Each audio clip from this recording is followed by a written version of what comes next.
Un momentito, porque hay problemas de red. A ver si no me escucho entrecortado.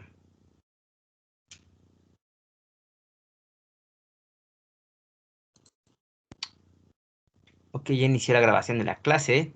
Vamos a ver ahora sí entonces lo que son nuestras tres varietales del día de hoy. Ok, vamos a conocer primero a la uva Malbec. Esta es una uva igual de origen francés, tinta, ¿sí?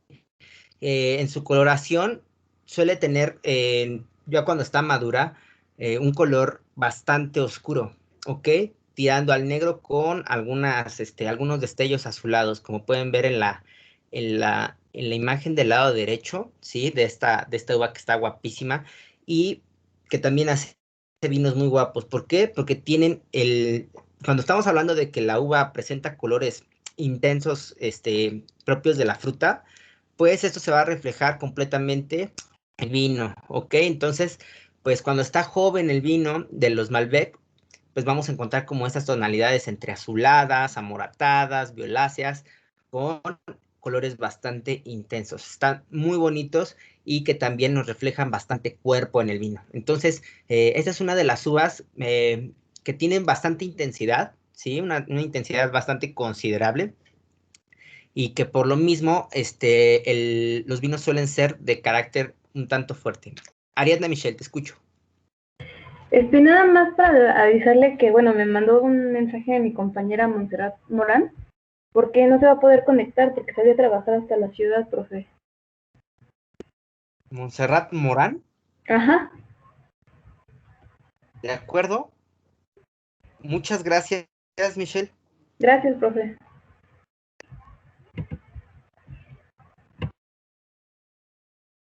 Le comentan, por favor, a los chicos que no están presentes o que tienen problemas con conexión, de que ya hoy les subo los videos de todas las clases,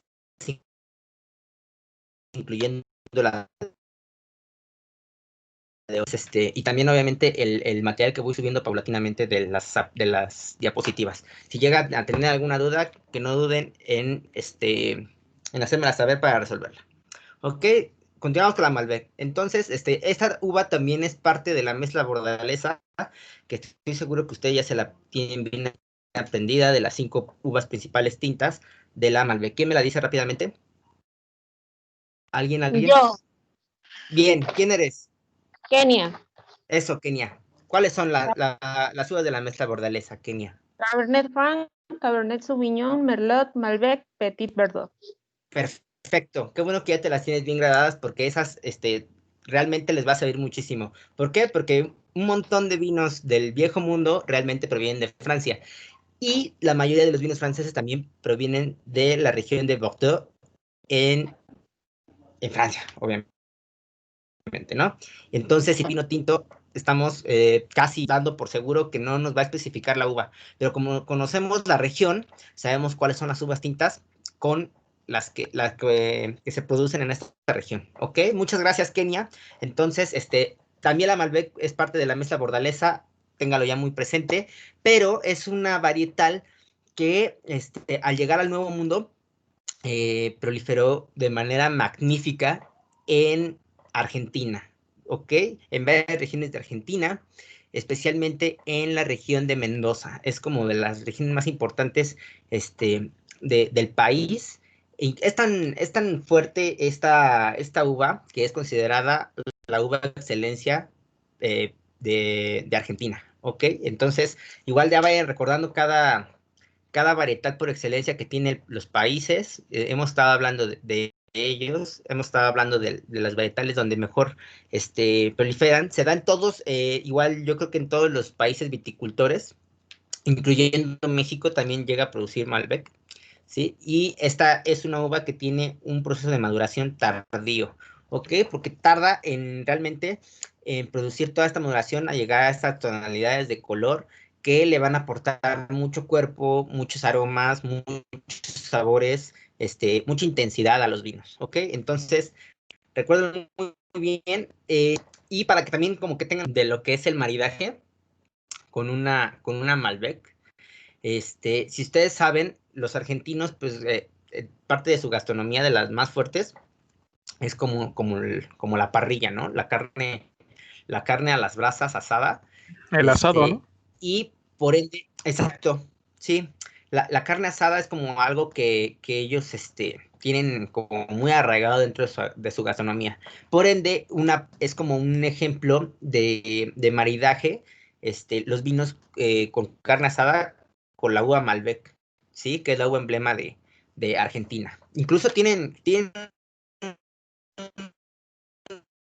Día Nacional de la Malbec, de tan fuerte que es esta uva en este bonito país. ¿Ok? Muy bien. ¿Alguna duda? Cualquier cosa me van comentando. Vamos a pasar a la siguiente. La uva blanca Riesling. ¿Ok? Esta es una uva blanca que tiene normalmente tonalidades ligeramente amarillentas. Profe, ¿Sí? ¿Ok? ¿Quién me habla? para avisarle que yo, Jorge, Jorge. de lo que pasa es que mi compañera Abigail, dice tiene problemas de conexión y se le está trabando mucho la voz y todo. Las diapositivas igual se le traban, entonces que se va a desconectar y a ver si se puede conectar más al rato para estar checando su conexión. ¿De acuerdo, Abigail? ¿Qué? Es Abigail Karina Martínez Estrada.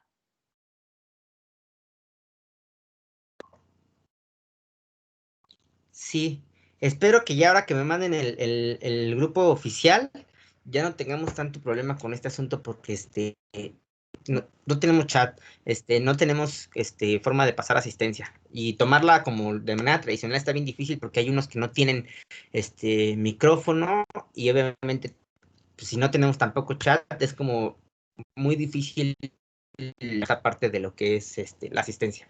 Les encargo mucho porque ya creo que ya espero ya la siguiente clase ya me den la solución. Les comento que ayer me estaban diciendo que cuál era el problema y le están dando seguimiento. Entonces, yo esperaba ya dar clase en el grupo oficial hoy, pero vamos a tener que esperar una clase más, ¿ok? Cualquier duda, revisen el video que ya se los voy a subir ahora sí. Ok, vamos a pasar entonces a lo que es la uva Riesling. Les comento que esta es una uva que cuando tiene bueno, que cuando madura tiende a tener colores amarillentos, ¿ok? Esto habla de que cuando las uvas blancas tienen estos tipos de colores, quiere decir que son uvas blancas con bastante poder aromático, ¿ok? Y ese es el ejemplo de la Riesling. Esta es una uva de origen alemán, ¿sí? Y que se adapta muy bien en lo que son las regiones del Rin en Alemania y en Alsacia, Francia, ¿ok? Son como regiones que producen este tipo de vinos blancos que son bastante aromáticos. Es también una uva que por sí sola es muy resistente al frío invernal que puede aguantar heladas. Incluso hay un método que lo vamos a ver próximamente en las siguientes clases llamado ice wine, ¿sí? Les platico rápidamente cómo es. En países como Alemania, como en Canadá, Austria, por ejemplo, eh, este, realizan la vendimia en condiciones donde está la uva obviamente ya madura, pero que la uva está congelada, ¿no? Es tan baja la temperatura que se congela por el clima y realizan obviamente el proceso de vinificación teniendo la uva congelada, ¿sí? Entonces al momento de hacer el prensado de las uvas, lo que sucede es que el mosto obtenido pues no tiene una carga alta de agua, ¿no? Sino que es mayor su concentración de azúcares. Entonces, este es un tipo de proceso de vinificación de vinos dulces naturales, ¿ok? Sin embargo, obviamente su rendimiento es muy, muy poco, pero también son vinos que implican mucho trabajo. Imagínense, realizar el corte, las podas que la mayoría de las veces son de manera manual, en condiciones de temperatura bastante extremas, ¿no? Que oscilan como entre los -8, -12, incluso menos grados centígrados. Entonces, obviamente, también eso se refleja en el costo del vino, ¿sí? Pero también son muy apreciados porque prácticamente es miel, ¿no? Miel. Está bien dulce, son muy buenos y son muy, muy bien valorados. Como ya hemos hablado de otros métodos de vinos de vinificación de vinos naturales, como el proceso de la botitis cinerea, que también vayan teniendo en cuenta que es el ice wine, ¿no? Que en el caso se usa mucho en uvas como la Riesling, ¿de acuerdo? Muy bien, por último, a ver, no me faltó ningún dato, invernal, alemán, ok. Favoritas, sí, esta es una uva una tinta llamada Nebbiolo.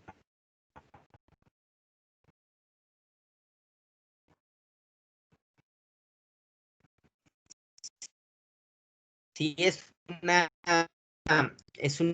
uva que los tonos mucho en el vino, aunque no tenga paso por barrica, es como una uva que goza mucho de una personalidad bastante compleja, ¿ok? Sus aromas van un poco más hacia los aromas ya más complejos. Como estábamos viendo en la clase pasada, normalmente los aromas primarios es de los aromas que aporta la uva, ¿no? Que suelen ser así como muy naturales, entre florales, a verduras, frutas, cosas como que te da la naturaleza, es obviamente los aromas y la tipicidad que te aporta las uvas, pero la Nebbiolo tiene una personalidad demasiado elegante que incluso se puede inclinar a aromas un poquito más complejos como el tabaco, a veces al cacao tostado, incluso puede parecer que tenga un poco de paso por barrica, y que tenga como este tipo de aromas, del tipo ya complejos, y que simplemente es la propia personalidad de la uva, ¿no? Es una uva interesantísima, bastante equilibrada, que da mucha longevidad a los vinos, tiene mucha resistencia, pero obviamente también implica bastante trabajo de evolución para realizar estos vinos, ¿ok? Porque al principio, al ser recién elaborados, pues tienen todo elevado, ¿no? Tienen una acidez alta, taninos altos igual, entonces es como necesario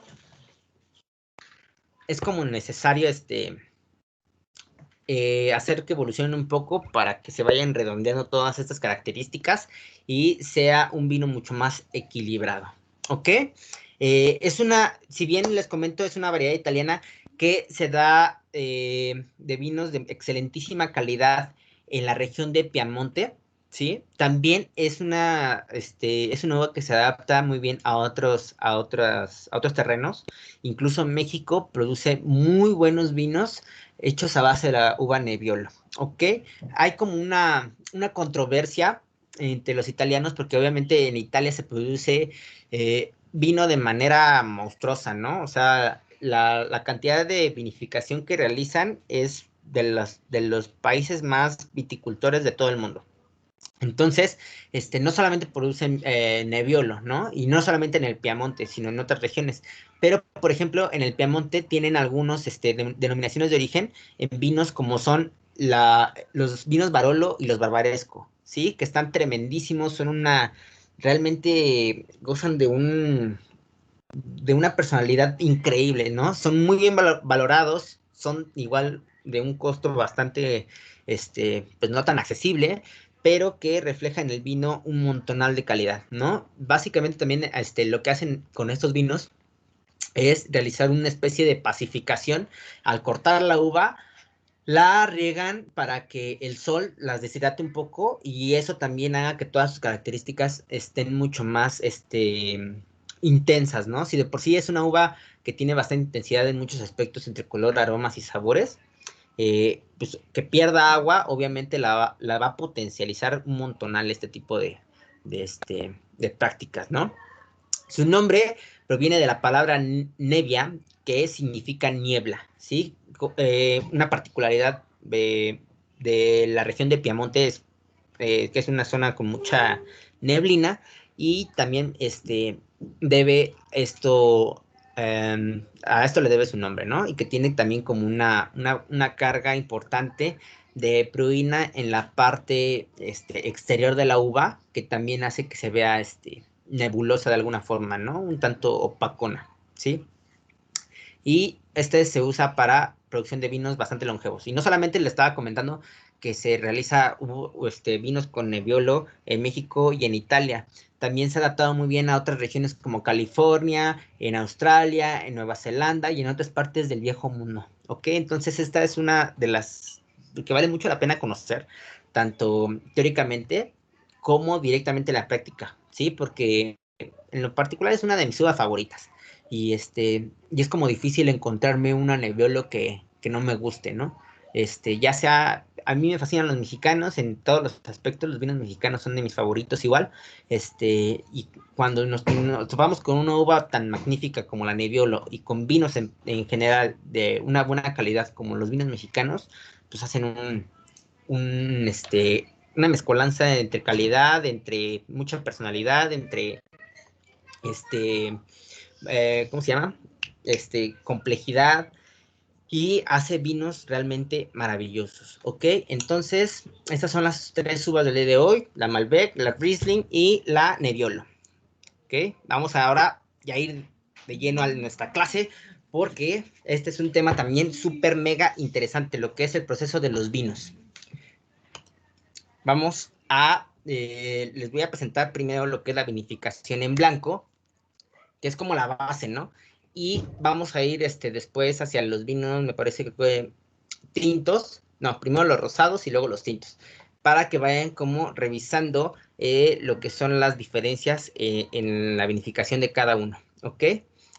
Si bien tiene en general mucha similitud, también tiene muchas diferencias, ¿ok? Y vamos a empezar con lo que es la vendimia.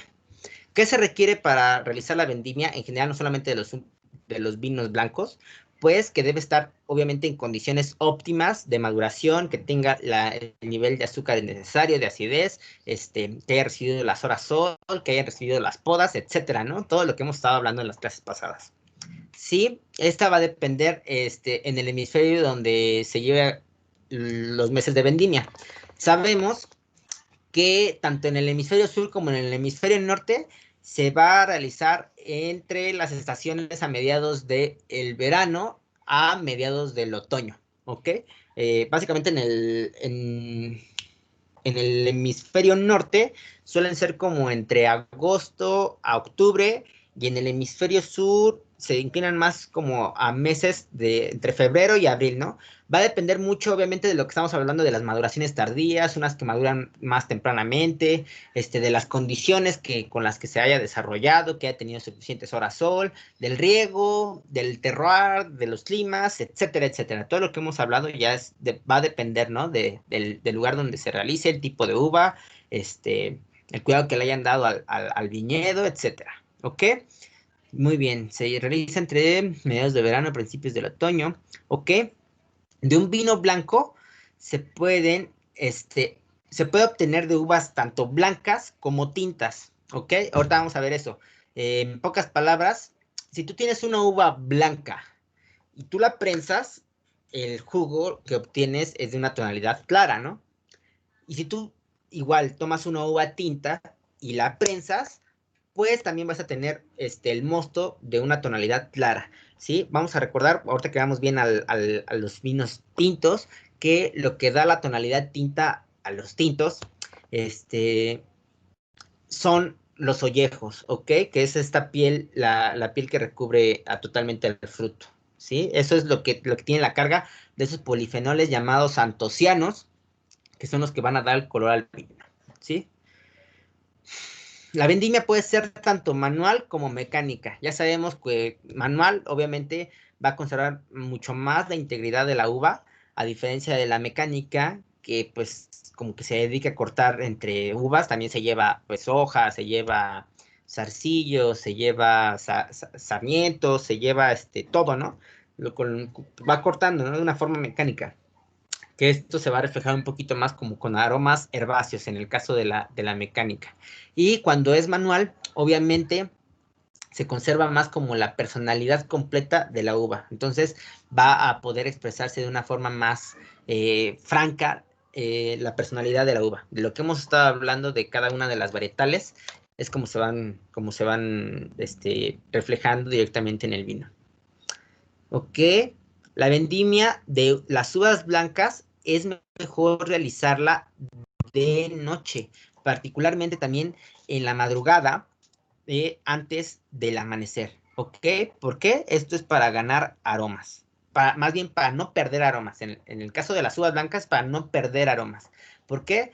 porque todo este contacto con el sol cuando ya está cortada hace que las uvas blancas tiendan a oxidarse. Y obviamente también se puede reflejar hasta en colores, ¿no? Que pueda realizar una ligera oxidación en el vino y también obviamente se va a reflejar en los colores. Pero algo que es muy importante es que va a apagar mucho los aromas de las uvas blancas. La vendimia manual, esta se va a depositar en cajas y, como les comento, busca respetar mucho la integridad de la uva. ¿Sí? Se va a realizar en la madrugada, de la noche a la madrugada, dependiendo también cuánta uva tengas que cortar, cosechar, para poder realizar el vino, ¿no? Tendrás que obviamente realizar una planeación, en el caso del trabajo del viticultor, pues esta es de su chamba, ¿no? Saber más o menos cuándo va a estar la uva en su punto óptimo que la necesita, para realizar el tipo de vino que va a llevar a cabo. Debe de conocerla, debe si es de una vendimia tardía, una maduración tardía, maduración temprana y todo eso, ¿no? A una temperatura fresca, todo esto para conservar los aromas de las uvas blancas. De lo que es la vendimia mecánica, esto va a depender también del marco de plantación, de cómo está formada la vid. ¿Qué quiere decir esto? Les había comentado también que después del proceso del letargo o descanso, pues se hace una poda, ¿sí? De todo lo que son los sarmientos principalmente, para poder también guiar la forma de la vid, ¿ok? Esto tiene que ver mucho porque tienen que estar diseñadas de una forma en particular para que las máquinas puedan pasar entre las vides y obviamente no las maten y que puedan cosechar lo que es la uva, ¿sí? Hay mucha presencia, lo que se ha dicho, de hojas, sarmientos, de toda esta parte como herbal, que obviamente se refleja también con aromas bastante herbáceos, ¿no? Entonces va a pagar aromas particulares de la uva y puede detonar un poquito más este tipo de aromas herbáceos que cuando están en una cantidad bastante fuerte, este tipo de aromas, pues realmente no son muy bien valorados, ¿no? Porque si nosotros estamos esperando aromas florales, por ejemplo, de una Riesling o frutales, pues, y todo esto viene apagado, viene tapado con otros aromas herbáceos, pues digamos que no es la calidad que se espera, ¿sí? Por ejemplo. Pero es mucho más rápida la recolección, obviamente, ¿no? Profesor, una pregunta. Sí. No me quedó muy claro por qué la recolección de uva blanca se hace en la noche. ¿Me podría explicar? Sí, esto tiene que ver con el sol. En la temperatura alta hace que en las uvas blancas que se produzca una mayor oxidación. Entonces, recuerden que estamos hablando de siempre de toda esta parte de lo que es tanto de la uva como el vino, estamos hablando de un ser vivo, ¿ok? Entonces, estas condiciones hacen que se apaguen los aromas por la oxidación y que pueda también reflejarse en colores un tanto más elevados. Les había comentado también que los vinos blancos tienden, con su paso de evolución, tienden a ganar, por ejemplo, color. ¿Ok? Entonces, si tú estás catando un vino que tiene unas tonalidades que no son demasiado claras y que también obviamente debes de conocer el tipo de uva, pero si están un poquito más oxidados de lo normal, pues te vas a dar cuenta de que, por ejemplo, no esta parte al realizarla en la noche, ¿no?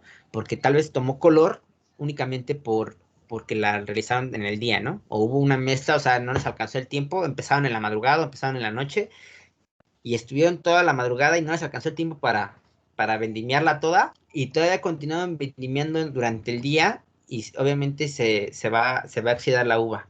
Y les comento que se apagan los aromas y los colores pueden verse un poquito más evolucionados de lo que normalmente esperamos si en el caso de un vino blanco que tenga tonalidades un poquito más claras. ¿Ok? Más o menos como que quedó un poco claro, Denny.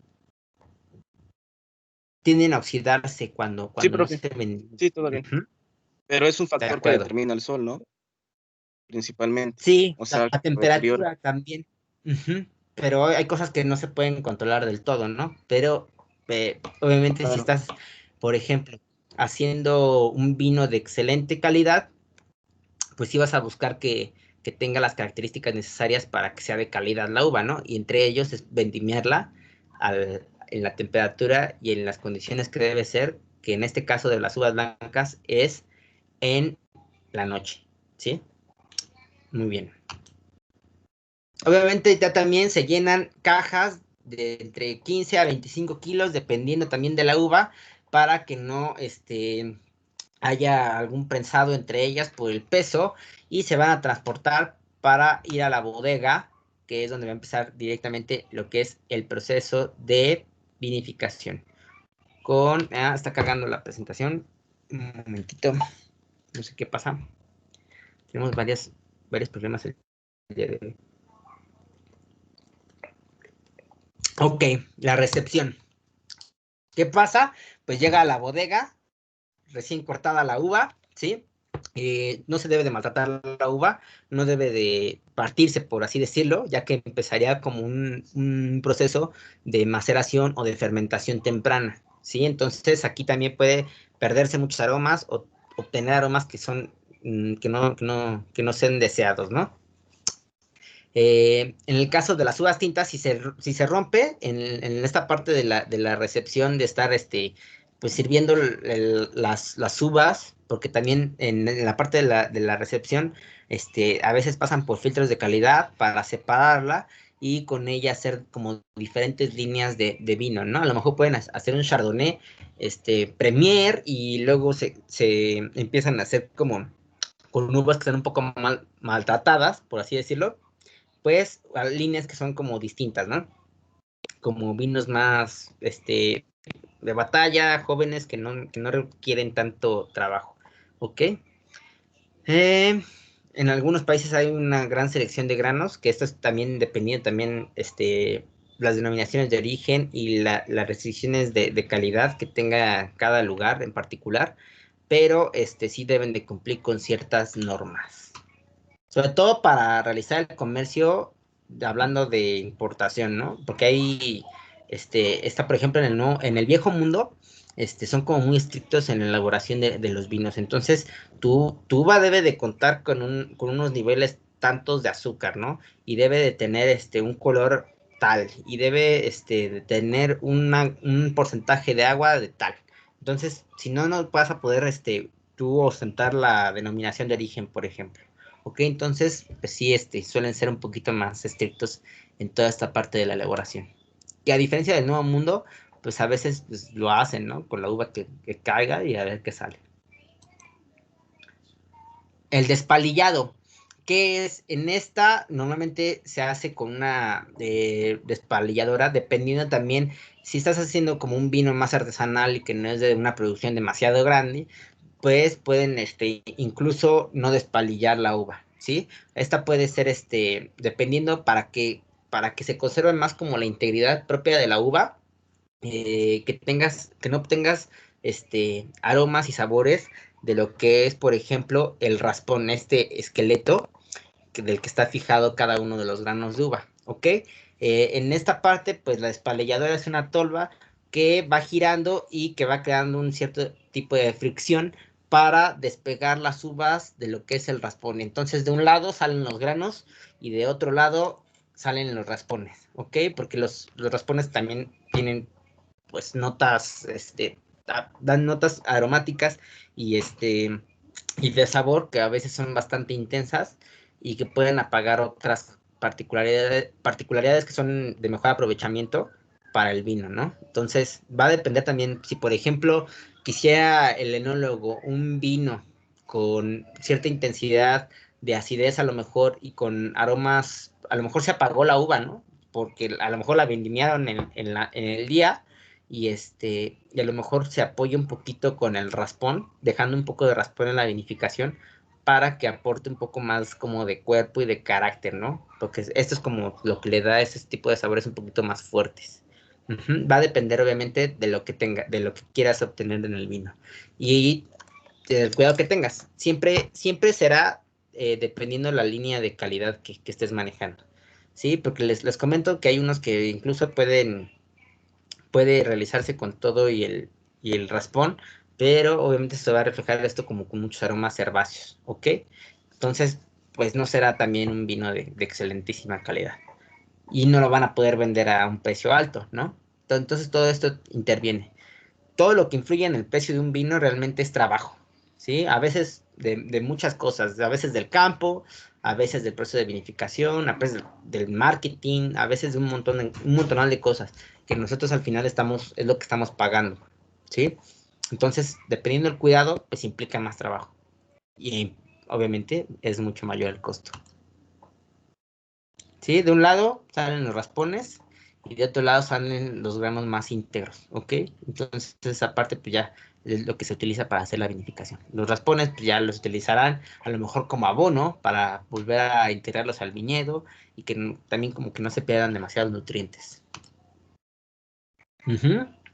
Ok, esta es una pregunta que muchos tienen así como normalmente de que si un vino pasa por maceración, ¿sí? Porque, bueno, la maceración se da mucho más en los vinos blancos, ¿ok? Realmente un vino blanco solamente lo que se obtiene es de la fermentación sin haber pasado por un tipo de maceración, por así decirlo, ¿sí? Que esto ¿qué es? Que las partes, al realizar nosotros un prensado, podemos realizar un prensado ligero, ¿sí? Para que ya esté lo que es el jugo de la uva, llamado mosto, en contacto con lo que son las pieles, ¿sí? Las pieles, las pepitas, a lo mejor un poco de raspón, si así lo considera el enólogo, ¿ok? Entonces, esto le va a aportar ciertas intensidades que va a depender del tiempo, por ejemplo, de maceración. Sí pueden pasar por maceración, pero en ocasiones no es tan común en el caso de los vinos blancos. Pero realmente de que pueden. ¿Ok? Eso va a depender mucho del enólogo, de lo que quiera obtener de su vino. Si conoce la uva y ve que igual que no desarrolló ciertas cosas porque faltó maduración, porque no tuvo las suficientes horas sol, pues a lo mejor deja su vino macerando un poco para que tenga igual de lo que son las pieles y los ollejos, los raspones y las pepitas, todo eso, pues obtenga a lo mejor otra, un poco de personalidad del vino, ¿sí? Ok. La principal característica de la vinificación en blanco es que se fermenta solamente el zumo de la uva o mosto en ausencia de las partes sólidas. Entonces, normalmente es como lo que es el mosto por sí solo, pero si así lo requiere el enólogo, realizará una maceración, que también no suele ser tan larga como en el caso de los vinos tintos. La extracción del mosto puede realizarse por prensado o pasar por un estrujado previo y una corta maceración, ¿sí? Realmente si tú también pones a macerar demasiado tiempo un vino blanco, pues en esta parte de la maceración también hay una gran parte de evolución, ¿ok? Y eso se nota en el vino. Se nota en el vino que puede, si bien puede realzar aromas, colores y sabores, puede evolucionarlo tanto que a lo mejor no sea como de una longevidad lo suficientemente larga, ¿no? Si de por sí los vinos blancos en general, dependiendo del proceso, no son como de una longevidad tan larga, porque normalmente la parte de estar bastante tiempo con los ollejos, pues evoluciona y obviamente se acorta un poco el tiempo de vida del vino, ¿sí? Entonces, incluso te puede dar Una como... pregunta. Sí, ¿qué pasó, Denny? Por ejemplo, en ese proceso del estrujado, ¿qué tan recomendable es que una persona con sus pies, bueno, no sé si esto sea verdad o sea como un mito, la verdad no sé si sea recomendable realizarlo con los pies porque pues he visto mucho, pues esa teoría, ¿no? De que anteriormente se hacían con los pies, el estrujado, entonces no sé qué tan recomendable sea hacerlo, Ah, em, pues ¿por este qué, por qué proceso. recomendable? ¿A qué te refieres con recomendable? Pues no sé ¿Crees que si le va a sea afectar lo al vino? óptimo, no sé si sea lo óptimo, no sé si, ¿Como por pues, higiene? ajá, no sé, algo así. No sé qué tan óptimo sea, Ok. y con los pies no sé qué da, no sé, a lo mejor no sé, muchas cosas, ¿Alguien, ¿no? alguien, ok, no te preocupes, Denis, te lo resuelvo. ¿Alguien ha participado alguna vez en un pisado de la uva en alguna vendimia que haya ido de visita a alguna bodega? ¿Alguien que haya estrujado con los pies las uvas? Michelle, ¿tú? ¿No te escucho, Michelle? No tanto, sino que lo he visto, pero creo que, bueno, los requisitos que piden ahora sí que es que los pies sean muy, muy limpios. Pero sí, nada más lo he visto así Bueno, de presencia. de acuerdo. ¿qué creen? Que realmente no va a afectar esta parte a lo que es el vino, ¿sí? A lo mejor sí podemos decir, ¿no? Como de, ay, guácala, como que con los pies están estrujando las uvas, ¿no? Que después nos vamos a beber. En el proceso de fermentación realmente se va a morir todo. Y una de las particularidades también es que tampoco se lavan las uvas, ¿sí? O sea, las uvas no se pueden lavar porque si no, imagínense, acaban con esta parte de lo que es la pruina, que está en la parte exterior de la uva, y esas bacterias son las que están actuando para realizar también la fermentación. Entonces, sí puedes, o sea, no pasa nada si tú pisas el vino, y a lo mejor, no sé, que por alguna razón hayas estado descalzo antes y tú piensas que estás contaminando el vino, ¿no? Que realmente pues, también no debes de hacerlo como con los pies sucios, ¿no? Por, realmente por ser simplemente a lo mejor higiene personal, ¿no?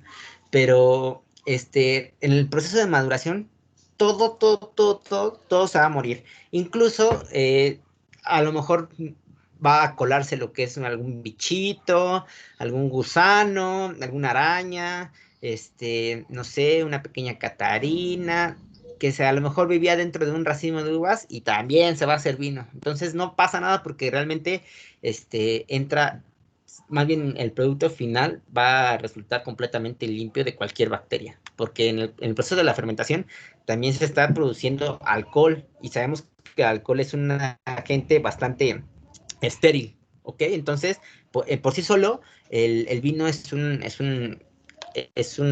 alimento bastante limpio, aunque parece que lo estamos haciendo con los pies y que parezca un poco sucio, pues no pasa nada. Y lo que les digo, tampoco se lavan las uvas, ni es necesario porque realmente le quitas cosas al vino, ¿no? Que se van a reflejar todo. Todo se va a reflejar al final, ¿sí? Imagínense que hacerlo con los pies es un proceso de estrujado tan delicado que por eso lo hacían, ¿no? ¿Cuál es el fin? Que no se prensen como las pepitas, porque esto va a dar aromas, sabores sobre todo, demasiado amargos, ¿ok? Y entonces eso sí no es deseable. Entonces como que el peso de una persona es lo suficientemente, es lo suficiente para que tú aplastes la uva, que se rompa, que empiece este proceso de fermentación y maceración, más bien maceración y fermentación en ese orden, y que no se rompan lo que son las pepitas, porque si empiezas a romper pepitas a lo tonto, bien amargo y bien desagradable que va a estar tu vino, y ni con el paso del tiempo se va a equilibrar. Omar, te escucho, Omar. Ay, perdón, Profesor, nada más un paréntesis rápido. ¿Actualmente en 2020 Sí, lo siguen haciendo este proceso? sí, claro. Vas a Freixenet en tiempos de vendimia en el festival y tienes la oportunidad de entrar a una tolva de madera con alguna uva que hayan cortado y que tú la pises ahí entre varias personas, ¿no? Antes se decía que no, que deberían de ser como, en algunos lugares, ¿no? Que deberían de ser como mujeres vírgenes, ¿no? Las que deben de pisar el vino y un montón así de cosas como bien románticas. Pero no, o sea, realmente a veces es como mucha payasada. Y también hay vinos que también están realizados así como con métodos que son romantiquísimos, que tienen que ver así como con los astros, de que la vendimia se debe realizar el día de la luna llena, un montonal de cosas, pero yo en lo personal pienso que no, como que no haría este tipo de cosas. O sea, no creo que una mujer virgen que pise la uva va a darle algo, pues, muchísimo más especial al vino, realmente. No es Sí, como, claro que es no. como una creencia en que pasa todo eso, ¿no? Pero antes se tenía esa como, como creencia, ¿no? Entonces en la vendimia llegaban todas las chicas y ponían toda las uvas en tolvas y empezaban a pisar las uvas, ¿no? Y fue como su tradición en muchos lugares, ¿no? Como que se dedicaban a este tipo de prácticas. Pero no, realmente yo he pisado la uva y es una sensación hasta eso bonita, ¿no? Así como de estar en contacto con todo eso. No sé, a mí en lo personal me gusta mucho. ¿Alguien más alzó su manita? Ah, Yo, ¿quién eres? Omar. ¿Qué pasó, Mar? Eh, ¿Algo es más? que ya me confundí un poco con lo que es la maceración. ¿Es solo un estrujado previo? O sea, no se aplasta por completo la uva, nada más es para dejar el jugo junto con la pulpa o cómo. Exactamente. Los ollejos, las pepitas, toda esta parte, incluso un poco de raspón, con la uva, ¿ok? Para que como que se junten y absorbas sí, características de todas estas partes, ¿no? Sobre todo de la piel. En la piel es como donde está la mayor concentración de los polifenoles, que ya la habíamos visto, ¿sí? Que le aportan color y sabores al vino. ¿Ok? Entonces, por ejemplo, en el caso, ahorita que estamos hablando de las uvas blancas, pues, en el caso de las uvas blancas están en la piel los flavonoides, ¿no? Que son los que dan color a los vinos blancos. Entonces, todo esto es para realmente lo que el enólogo, con su experiencia, con su conocimiento de la uva, con la que ha trabajado y que ya ha visto cómo se va realizando el vino y cuáles son los resultados que obtiene, obviamente va editando y a lo mejor, se dedica a lo mejor a hacer una maceración y él sabe más o menos como cuánto tiempo va a ser necesario dejarla, ¿no? Algunas horas, a lo mejor 2 horas, ¿no? Que se macere ahí un rato y que agarre un poquito de todas estas partes de lo que es la uva. O nada de maceración, ¿no? Que también es válido, que normalmente también los vinos blancos casi no pasan mucho por estos procedimientos, a diferencia de los vinos Profe, tintos. Ujú. tengo entendido que también en ese proceso de maceración se da, por ejemplo, la fermentación alcohólica. Quiero pensar que sí.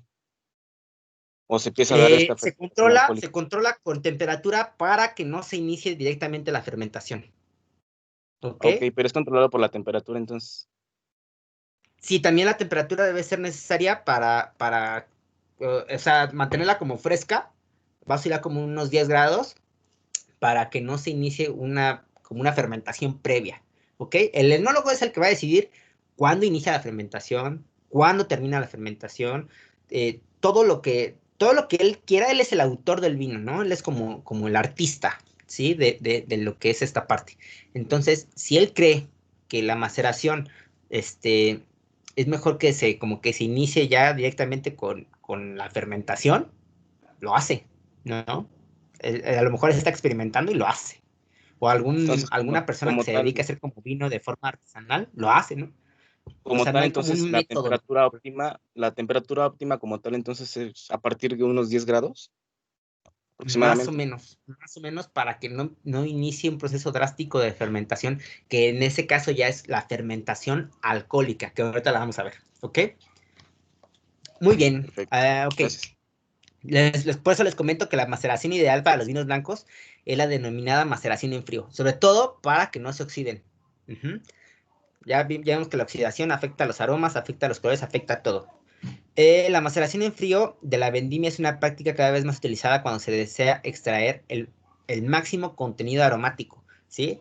Pero no hay que confundir como el máximo contenido aromático con un exceso de aromas, ¿sí? Porque sí, yo no me quiero imaginar cuando nada más te quedas con un solo aroma por haber dejado demasiado en maceración, ¿no? O sea, como que sería aburrido el vino. Lo que nos gusta del vino es que tiene demasiadas experiencias. Tú te lo sirves en una copa, tienes una primer, un primer encuentro con él y lo estás percibiendo, ¿no? Entonces lo oxigenas, cambia un poquito la temperatura y cambia la personalidad del vino. Entonces, si también lo maceras demasiado y se queda con una sola cosa, nunca va a evolucionar y va a ser un vino aburrido, ¿ok? Y eso no es tan bueno. Entonces, no confundir con la obtención ideal de aromas, sabores, colores, a exceso de todo eso, ¿ok?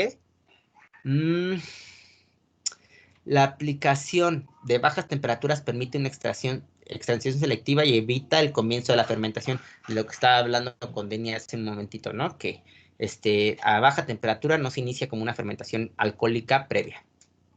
¿Ok? Pero de que pueden hacerlo, el enólogo puede hacer lo que quiera, ¿sí? Pero de él va a depender también que sea de buena calidad. Imagínate que tenga excelentísima uva que fue cuidadísima en todo el viñedo y que el proceso de vinificación lo haga así todo cochinamente, sin cuidado, sin nada. O sea, realmente por ahí hay un dicho que más o menos dice que es muy tonto el que hace vino malo con buenas uvas, ¿no? Entonces, es como parte de todo esto. Entonces, aquí vemos, por ejemplo, una imagen de cómo se está llevando a cabo la maceración, o sea, ya se estrujó la uva, ahí está ahí el mosto, en contacto con toda esta parte de las pieles, con las pepitas, con todo eso, y está obteniendo igual personalidad de todas estas partes de la uva, ¿ok?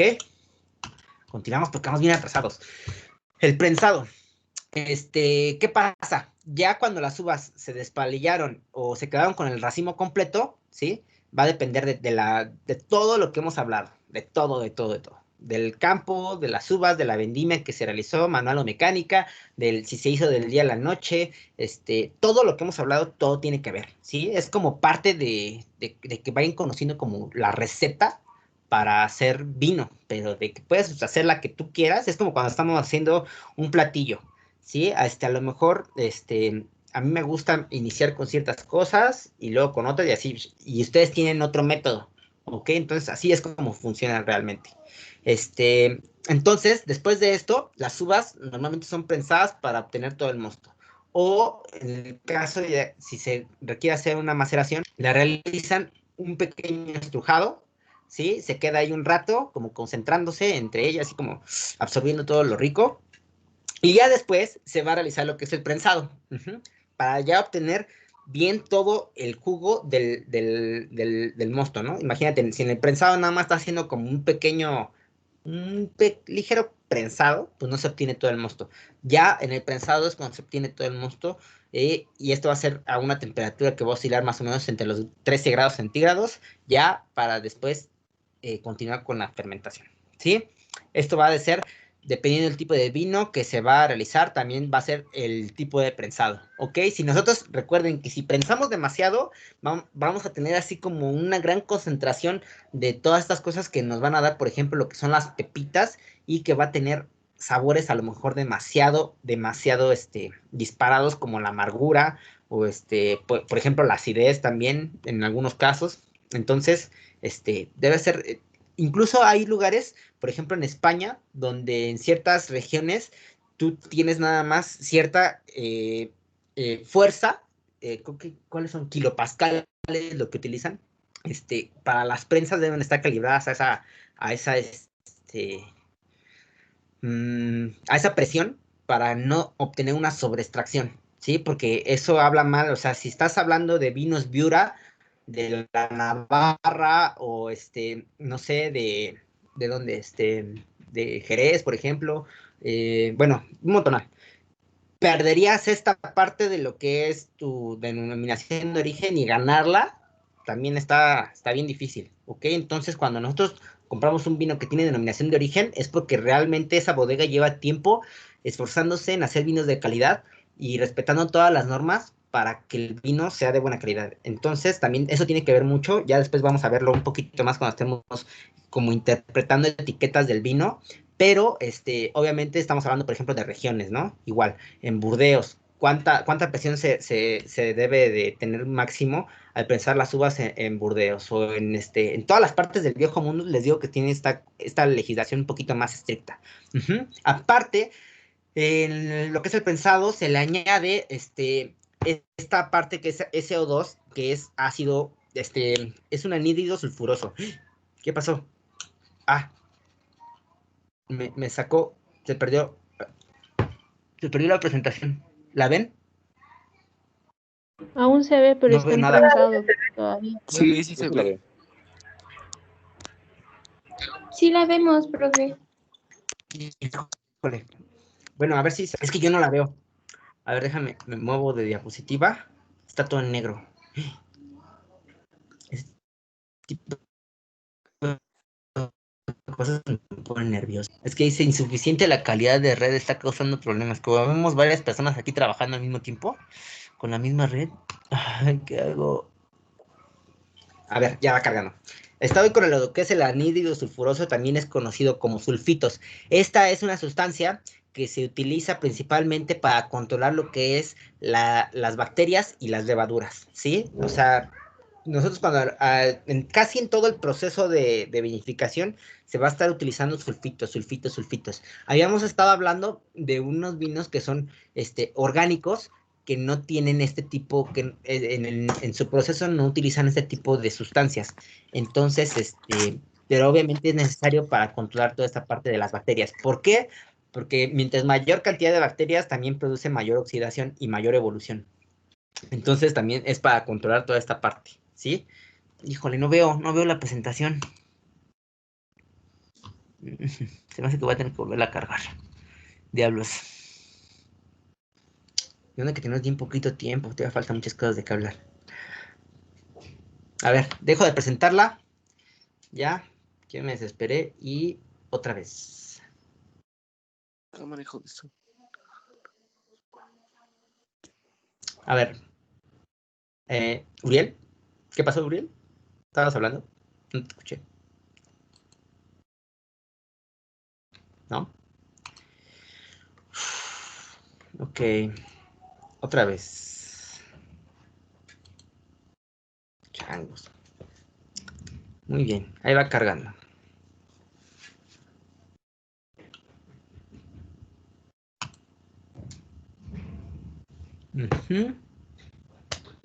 Más o menos si tienen alguna duda de lo que les estoy hablando, me preguntan. ¿Sí? Si no va quedando así como bien claro esta parte de lo que es el proceso de vinificación. Es que normalmente pueden hacer como ciertos métodos y otros no tanto. Abel, ¿qué pasó, Abel? ¿Cuántos kilopascales se necesitan para el prensado? Eso sí, no lo sé, pero va a depender también mucho de lo que quieras obtener. Si no hay uno en particular y tiene también que ver, por ejemplo, con el tamaño de la uva, ¿no? Ahí sí, o sea, si tienes uvas más chiquitas y aplicas demasiada presión, pues créeme que te vas a llevar de todo. Vas a extraer sabores de todo. Y si tienes uvas más grandes, pues obviamente a lo mejor vas a necesitar también mucha presión. No hay como una regla en específico. Sí, pero por ejemplo la región, si tú estás haciendo vinos de cierta región, pues sí, a lo mejor es necesario cumplir con ciertos kilopascales de presión para realizar lo que es el prensado, pero si no hay uno específico. Depende también del vino que quieres realizar, ¿no? Si a lo mejor nada más quieres una producción grandotota de vino, exprímele, ¿no? Exprímele todo lo que puedas al vino, a la uva. Quiero más cantidad que calidad. Pues lo hace el propio enólogo. Recuerden que él es el artista, él es el que está haciendo el vino, es su responsabilidad. Ya si no se vende, pues también es por su culpa, ¿no? Luego son los vinos tan bien realizados que por sí solos gozan de mucho prestigio. Por ejemplo, un vino que hizo como que se elevara realmente la calidad de los vinos en California, en Estados Unidos, fue un vino que se llama, un vino blanco hecho a base de la uva Chardonnay llamado Chateau Montelena. Incluso por ahí hay una película que si la pueden, la ver, no me acuerdo cómo se llama, luego les paso el dato, está como interesante porque realmente los vinos, pues se desconocía que era una zona viticultora importante, ¿no? Entonces, un productor de esta bodega, pues hizo este vino, lo puso a concursar en Francia, ganó y realmente de ahí lanzó a flote incluso toda la región, ¿no? De lo bueno que estaba el Chardonnay.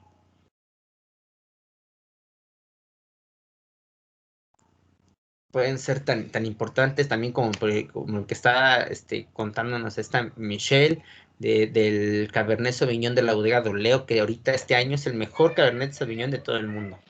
Entonces, pues eso es porque el enólogo tiene mucha experiencia y sabe cómo explotar completamente cada uno de los procesos, ¿no? ¿Qué es lo que debe hacer y qué es lo que no debe hacer al momento de vinificar? Ahí va, es que está bien lento esta cosa, oye.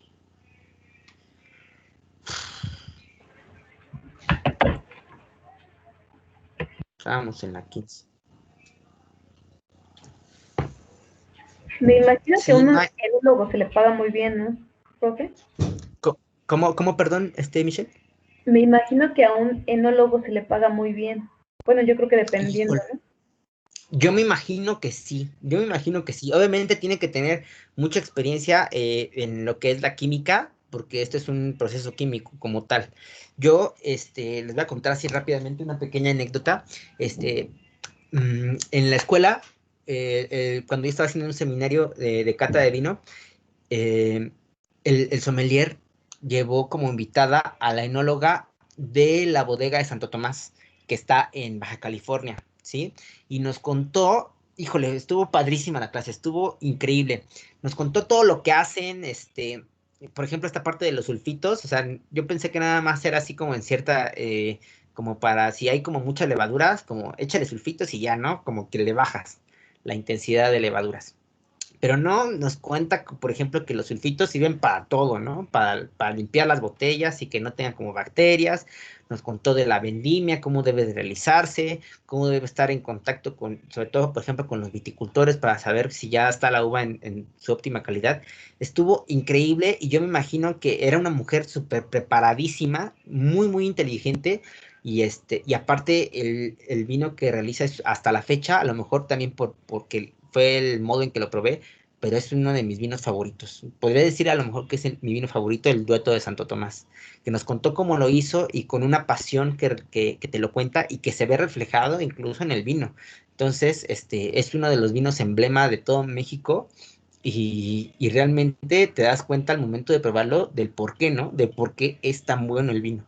Está increíble. Sí, yo me imagino que de que le daban de pagar bien, pues imagínate si haces un buen vino el que se pone a ganar premios, es súper codiciado entre los consumidores y bien valorado, como no, te pagan lo que quieran, sigue haciendo vino, ¿no?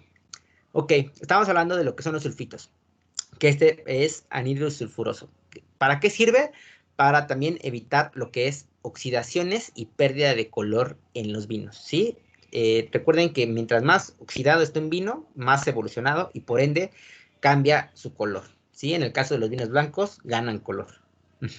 Y también evita que se contamine el mosto y que no se produzcan una población de bacterias exagerada, ¿ok? Pero de que debe haber bacterias, también debe haber bacterias.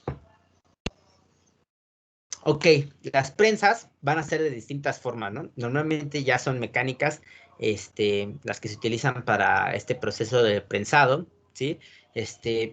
Hay unas que son así como, sí, que son como un tornillo que va bajando, pues una prensa completamente y con él pues se va obteniendo lo que es el mosto, ¿no? Hay unas que son prensas hidráulicas ya como para una producción muchísimo más grande y que también ya tiene como regulada esta parte de lo que es la presión y todo eso, de lo que depende de lo que quiera el enólogo, ¿sí? Él es el que decide todo. Pero hay un montonal de ese tipo de prensas. Vamos a ver lo que es el desfangado, ¿sí?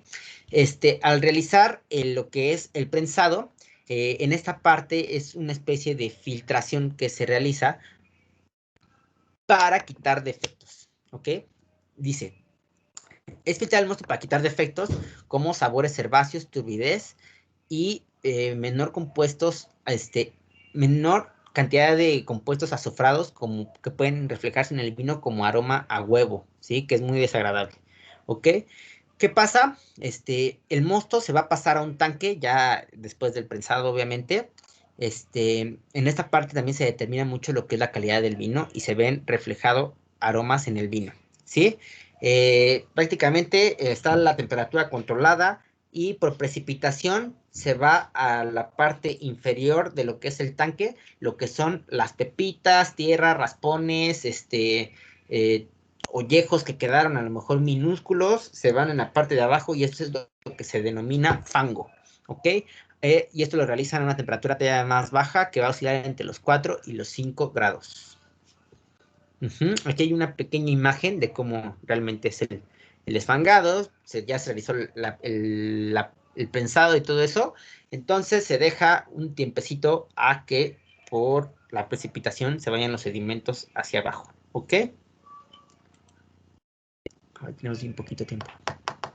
Aquí, por ejemplo, una imagen de cómo es el mosto cuando ya se prensó y todo eso, y después del desfangado, ¿no? Entonces cambia, por ejemplo, un montonal de su apariencia, sobre todo por la turbidez, y para que ya también deje de obtener aromas y cosas, o sea, características de toda esta parte de lo que es el fango, ¿sí? ¿No? Ya nomás que se quede el puro mosto, solito.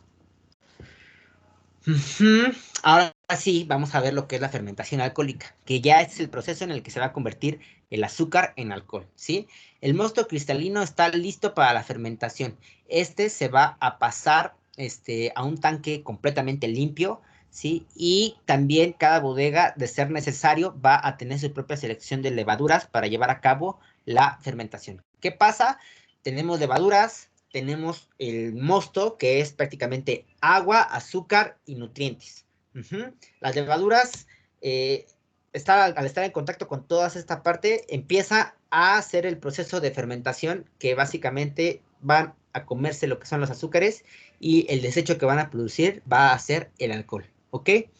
La levadura seca se disuelve en agua o mosto, ¿sí? O sea, puede ser como una combinación, tienen así como su selección de levadura, ¿no? La compran a lo mejor, o la cultivan, o tienen a lo mejor un proveedor especial solamente de levaduras, para poder realizar esta parte de la fermentación alcohólica. ¿Sí? La disuelven con mosto, con agua o de las dos, y esta mezcla va a ser llamada pie de cuba, anótela bien, pie de cuba. La parte de las levaduras, como que la van a activar y después la van a agregar. Y también se le puede añadir lo que es vitamina B12, que es un nutriente también para que la propia levadura se alimente y termine el proceso de la fermentación alcohólica. Ok, es lo que le estaba comentando. Básicamente, en términos químicos, ya que tenemos azúcar y levaduras, que nos van a dar alcohol y dióxido de carbono. ¿Sí? Esta es así como la fórmula de lo que pasa dentro de la fermentación alcohólica. ¿Qué tipo de azúcares tenemos? Principalmente lo que es glucosa y fructosa. ¿Sí? ¿Y qué tipos de levaduras? Les comento que pueden ser propias de la uva, también pueden ser naturales o pueden estar cultivadas. Estas son como las autóctonas y obviamente dan como una personalidad todavía mucho más natural al vino. Hay algunas bodegas que utilizan como su propio cultivo de levaduras autóctonas, y esto se refleja en el vino así como con mucha personalidad. Dependiendo de la levadura puede cambiar incluso también los sabores y aromas del vino. Y lo que va a producir va a ser alcohol, principalmente del tipo etanol y glicerol. Y gas carbónico, ¿sí? Incluso va a producir tanto gas que va a aparecer en el proceso de fermentación como si estuviera hirviendo. Ok, ¿dónde se fermenta? En ciertos depósitos, dependiendo también, hay algunos que aportan ciertas características más que otros, como puede ser como lo más limpio, hasta ahorita es como los tanques de acero inoxidable, ¿sí? Pero se puede realizar también en barricas de madera o toneles de madera, depósitos de cemento o vasijas de barro o de arcilla. Obviamente en la antigüedad no se utilizaba el acero inoxidable, ¿no? Esto es como como del siglo pasado a la fecha, ¿no? Entonces ven que van a tener así como los tanques grandes de acero inoxidable que se van a llenar al máximo del 90% de su capacidad, porque les comento que aquí se está revolviendo todo por la fermentación, parece que hierve todo. Ok, se llenan los tanques al 90%. Ok, y en el caso de la vinificación en vinos blancos, Kenia Mayrani, ¿te escucho? ¿Kenia? Profe, ¿qué nos mejora? Ay, perdón. ¿Sí? ¿Es mejor qué? ¿Ponerlos en barricas de madera por el sabor que les da?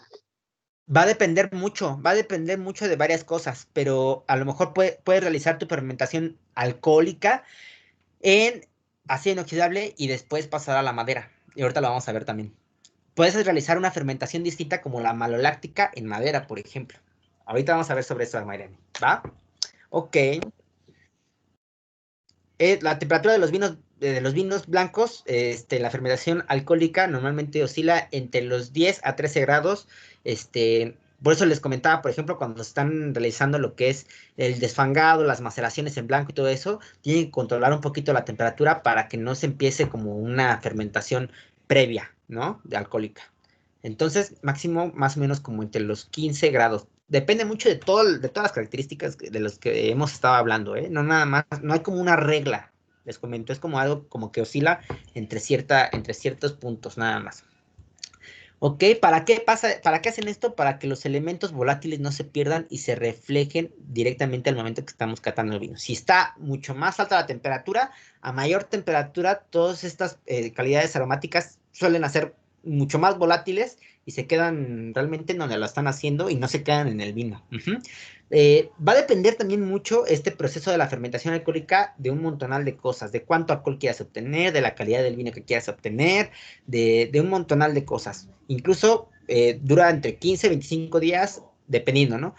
Incluso puede durar menos, ¿no? Depende de qué quieras hacer del vino y realmente de lo que quieras obtener de la fermentación.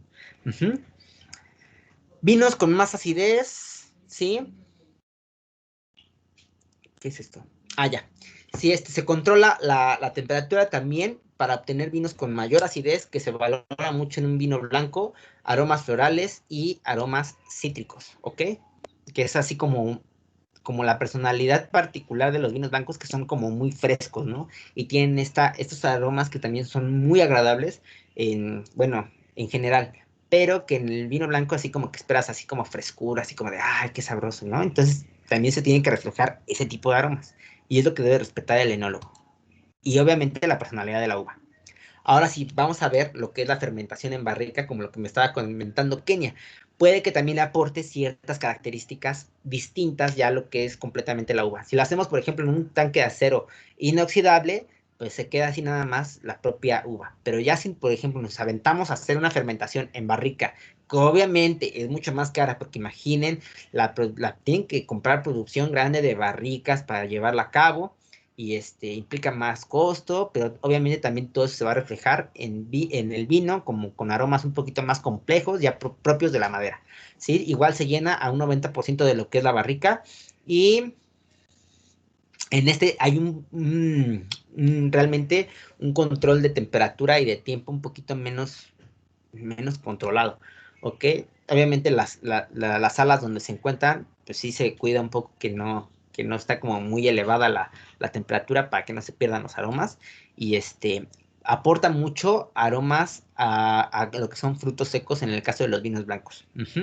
Al terminar la fermentación alcohólica, se realiza comúnmente una fermentación maloláctica, que en muchas ocasiones la realizan en toneles de madera o barricas de madera. ¿Qué pasa en la fermentación maloláctica?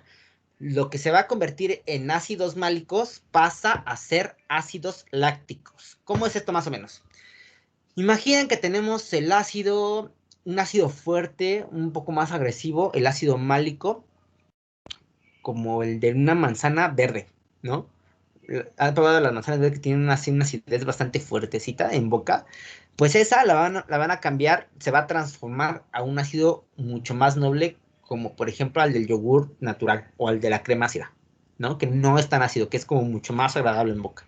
Entonces, ese tipo de aromas, obviamente se reflejan en aromas un tanto lácteos, por lo mismo, ¿no? Pueden obtener como notas a mantequilla, a lo mejor lo que le estaba comentando, a frutos secos, a levadura, como por ejemplo el pan tostado, o cuando, no sé si han hecho ustedes pan, que seguro ya lo debían haber hecho, no sé si ya tuvieron panadería, pero cuando están realizando, por ejemplo, una masa, en el caso de una masa madre, ese aroma así como a levadura fuerte, que es sumamente delicioso, pues lo pueden encontrar en el vino cuando pasa por este tipo de fermentaciones, ¿ok? La fermentación maloláctica es de la que aporta a los vinos los tipos de aroma secundarios. ¿Por qué? Porque son los que están ligados completamente perdón, están ligados a lo que es el proceso de vinificación, ¿ok? Los aromas secundarios. Recuerden que los aromas primarios provienen de la uva, los secundarios al proceso de vinificación, y los terciarios son los que obtienen de la barrica cuando tienen envejecimiento.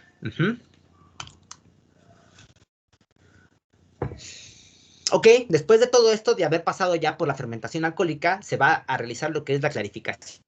¿Qué es? Consiste en incorporar sustancias capaces de aglutinar todos los compuestos flotantes para que pasen más y caigan al fondo del depósito, ¿sí? Realmente se dan aditivos que va a ser, como un desfangado, pero este es llamado clarificación, ¿sí? ¿Con qué se puede realizar? Lo hacían con Supongo que todavía lo han de hacer en algunos lugares, pero no creo que ya en la industria grande, con claras de huevo batidas a punto de turrón, ¿sí? Con suero de leche, pero normalmente lo que llegan a utilizar son unas arcillas llamadas bentonitas. ¿Cómo es esto? Imagina, esta jarrita, ¿no? Aquí, ¿sí? No sé por qué tengo esta jarrita, tenía té. Imaginen que aquí está ya su vino, ¿sí? Y ustedes le van a agregar bentonitas. Primero unas bentonitas que son un tanto gruesas, como muy parecidas a lo que ya tienen, la misma dimensión que tienen en las partículas que tienen. Puede ser algunos, incluso pueden ser algunas partes de ollejo todavía que no sean, desaparecido completamente del vino, pero ya esta es una como limpieza mucho más profunda, ¿no? Entonces se revuelve y va haciendo que caiga al fondo, ¿ok? Todo esto se va a ir hasta el fondo y se va a realizar la clarificación. Después van a agregar una ventanita más fina y así, ¿no? Para que quede muy, muy, muy limpio lo que es el mosto. Kenia, ¿qué pasó? Es como la clarificación de la mantequilla, o sea que se separan los compuestos. No sé qué es la clarificación de la mantequilla, no sé cómo hacer mantequilla, perdóname. Pero no sé. Es que cuando se derrite la mantequilla y la dejas en un lugar y está estable, se separa la grasa del... Ok, me imagino entonces que sí, pero este es así como con una ayuda de... se ayudan de otro agente para que aglutine todo y se vaya precipitando hacia la parte de abajo de lo que es el tanque y ya después sacan la parte limpia del vino. Sí, es como todo esto es un proceso de limpieza, realmente, porque todo eso al final puede hacer que a lo mejor evolucione con el paso del tiempo si se queda con muchos sedimentos de este tipo.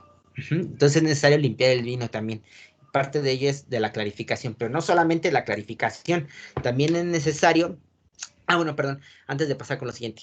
Por ejemplo, así ya es en la parte izquierda como sale el vino después de que termina la fermentación alcohólica y después de la clarificación, pues obviamente es un líquido completamente mucho más limpio y más claro y cristalino, ¿ok? También se pasa por un proceso de lo que es estabilización y filtrado, que también es parte de la limpieza del vino. En la estabilización, se va a pasar a un tanque donde la temperatura va a estar controlada y se va a bajar la temperatura que va a oscilar a los 0 grados. Va a estar muy frío, ¿ok? Aproximadamente entre 12 y 14 horas. ¿Qué va a pasar? Varios ácidos como son los tartáricos y sales tartáricas presentes en el vino van con el frío a cristalizarse y igual a precipitarse al fondo del tanque. Entonces, pasadas estas horas, ya el vino también perdió esta característica que es parte de la limpieza. Cristales de tartratos que se precipitan y quedan al fondo del tanque, ¿ok? Y también pasan por un sistema de filtrado que es pues, filtros que están compuestos principalmente de celulosa y arena, ¿ok? Para dejar bien limpiecito el vino y que también no tenga otros agentes que puedan aportar a una evolución demasiado rápida en el vino, que le dé un poco más de longevidad. Por eso es estas partes, ¿ok? Del proceso. Si les hizo falta en su tarea, completen con toda esta información que les estoy dando, para que tengan bien claro lo que es el proceso del vino. A ver, ¿qué pasa aquí? Es que carga muy lento la imagen. Pues ya después de todo esto, ya de la limpieza, pues ya tenemos el vino. En el caso de los vinos blancos, no es tan común que pasen por un proceso de envejecimiento en barrica, pero sí hay vinos blancos, como ya hemos estado hablando, en el caso de la Chardonnay, en algunos vinos como son los Prolifice de la Borgoña, y otros vinos blancos que sí pueden pasar por algún proceso de envejecimiento en barrica. Omar Reyes, ¿levantaste tu mano? Sí, profesor. También, no sé si sean los vinos blancos, pero llegué a ver el término ensamblaje después de la clarificación, estabilización y filtración. Ok. Sí, vamos a hablar un poquito acerca de eso, pero es más en los vinos tintos, ¿sí? Porque en esta parte es se hacen más en los vinos tintos un proceso después de la fermentación de prensado. Entonces se obtiene lo que es un vino yema y un vino prensa.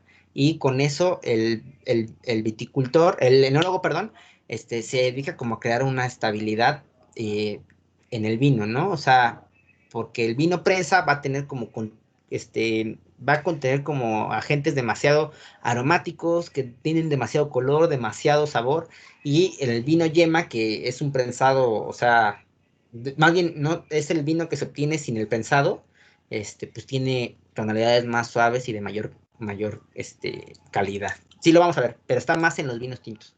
De que lo pueden hacer en los vinos blancos también. O sea, todo esto es como no hay una receta en particular para hacerlo. Sí, pero es más en los vinos blancos. Ujú. Vinificación rápidamente en rosado. Tenemos bien poquito tiempo, ojalá me dé tiempo de terminar la clase. Ok, estos nacen en Europa. ¿Por qué? Porque en verano se prefiere mucho más este tipo de bebidas que son mucho más refrescantes, ¿ok? Pero pues los vinos tintos están como más ligados al consumo en tiempos de frío, ¿ok? Entonces se realiza un tipo de vino que no fuera ni blanco ni tinto, ¿ok? Que tuviera así algunas propiedades de lo que es el vino tinto y también a la vez que fuera refrescante, ¿ok? Es como un término medio. Este tipo de vinos. Ok, está encasillado ya que no hay mucho consumo de él, pero realmente son muy agradables también ese tipo de vinos, muy versátiles a la hora del maridaje, para la recomendación, hay entre dulces y secos y un montón de cosas, pero ¿por qué están encasillados a bajo consumo? ¿Sí? Se cree que siempre es dulce, lo que les comento, no, el vino realmente no debe ser dulce, el vino acaba con su dulzura en la parte de la fermentación alcohólica, pero pues ya están haciendo vino para todo el mundo, ¿no? Si quieres cosas dulces, también cosas dulces. Entonces, los expertos en vino a veces no se inclinan tanto a los vinos rosados porque tienen, en muchos casos, muchas tonalidades dulces, ¿ok? Se dice que solamente lo toman las mujeres. Esta es una idea sexista, incluso solamente por el color, ¿no? Así como de, no, yo soy bien machín, ¿cómo voy a estar tomando vino rosa? No, estás loco, ¿no?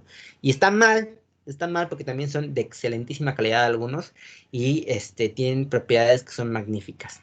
Otro es que ni siquiera se conoce, ¿sí? O sea, estamos con que nada más tenemos vino tinto y a veces conocemos el blanco, ¿no? Y el rosado así como, ¿existe? Y mucha gente desconoce incluso de la existencia de los vinos rosados.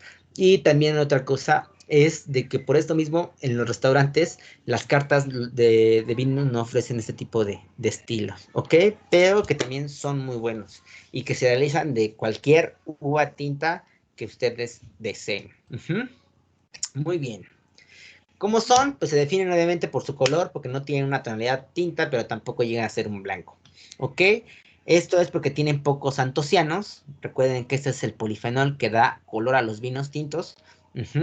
Y normalmente son de pronto consumo, ¿sí? Que no son vinos de amplia longevidad y que por ende no tienen como demasiado tiempo de vida, ¿ok? Entonces no suelen ser vinos de guarda, son como o sea, si tú compras un vino rosado, ya ahorita que te estás volviendo experto en vinos, ya debes de saber que un vino rosado normalmente no lo vas a guardar años, ¿sí? Porque ya viene como de una forma ciertamente listo para que tú lo bebas, que sea refrescante y que no pase mucho tiempo para su consumo. Pueden ser afectados, ¿sí? Con mucho o poco color, dependiendo de lo que quiera obtener el enólogo. Recuerden que toda esta parte del color viene de lo que es la piel, ¿sí? Y él va a decidir qué tanto quiere obtener de la piel. Son muy versátiles para el maridaje, porque tienen muchas características de lo que es el vino blanco, con algunas también de lo que son los vinos tintos. Entonces, se amplía así como las opciones para poder realizar el maridaje. Y se elabora a partir de uvas tintas. Ojo, porque hay unos vinos denominados claretes.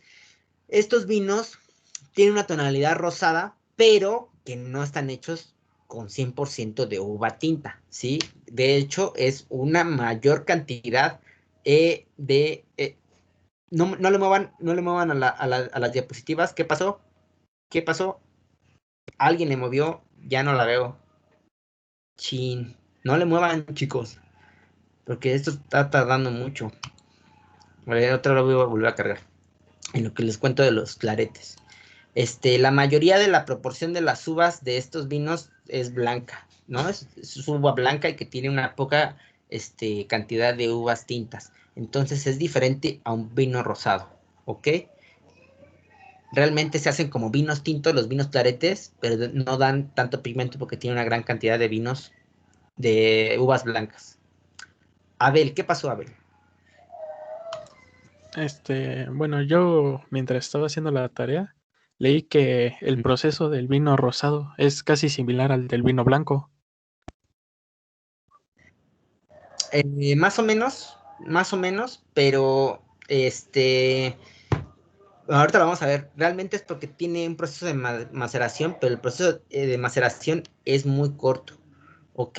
O sea, en el caso de los vinos blancos, puede que no tenga maceración, pero en los rosados, a fuerza tiene que tener maceración, si no, ¿cómo obtiene esa tonalidad de color? ¿Ok? Pero no es tan larga como en el caso de los vinos tintos.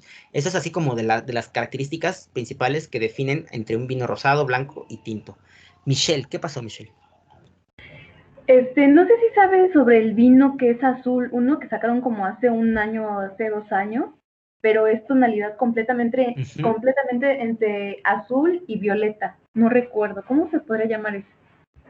Sí, pues no es vino, realmente. De hecho, si te fijas en la etiqueta, no lo ostenta como vino. Es una bebida alcohólica a base de vino. Está hecho con uva, sí, pero obviamente como le agregan agentes que no son propios de la uva, o sea, no puede llamarse vino. Es una Ok. bebida hecha a base de vino. Por eso es azul. Y a personas Ah, les gusta, ¿no? Porque hay unos que son como dulzones también de estos vinos. Yo he visto como unos 4 en el mercado. No los consuman, mala calidad. Como que, no sé, como que han de decir, me imagino yo, ¿eh? O sea, también no sé en esa parte, pero como que imagino así como de, híjole, no tenemos buena uva ni nada, ¿no? Vamos a hacer un vino azul, a ver si lo vendemos. Y como que se les ocurrió y como hay personas que le digo, uy, es azul, ¿no? Qué padre. No, ni siquiera es vino, o sea, ni siquiera es vino. Sí está todo, pero es una bebida a base de vino tinto. De vino, perdón. Pero no es azul. No los consuman, son muy malos. Si los quieren consumir para saber lo que es un vino malo, consúmanlo. Pero no, realmente no lo recomiendo.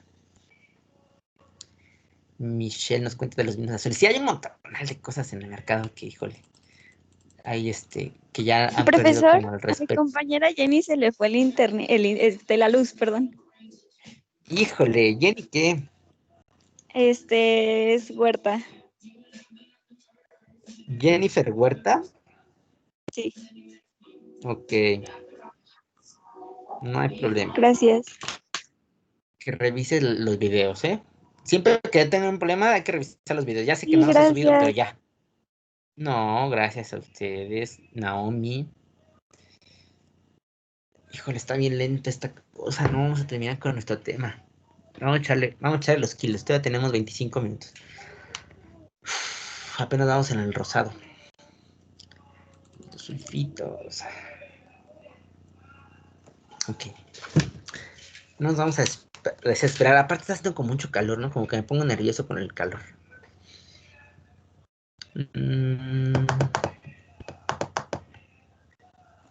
Ok. Cualquier duda, van alzando su manita y la resolvemos, ¿eh? No se queden con dudas. Me cae gordo que se queden con dudas, ¿ok? Ramón, ¿qué pasó, Ramón?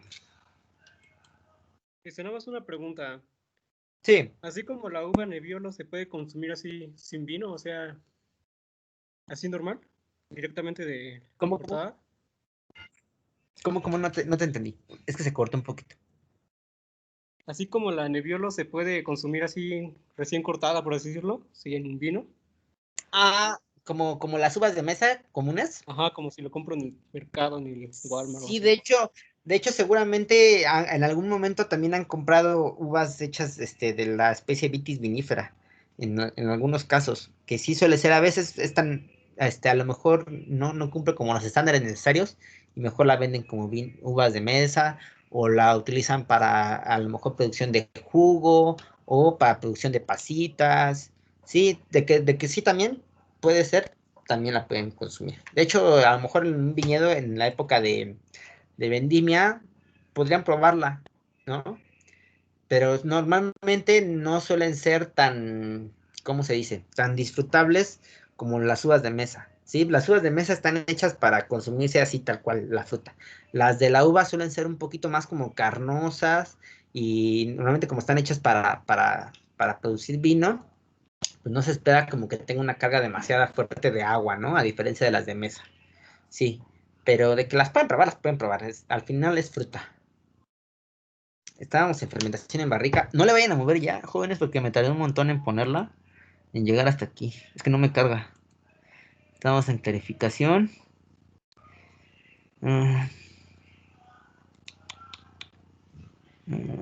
Estabilización y filtrado, te falta más. Sí, estábamos en los claretes, a ver en qué estamos.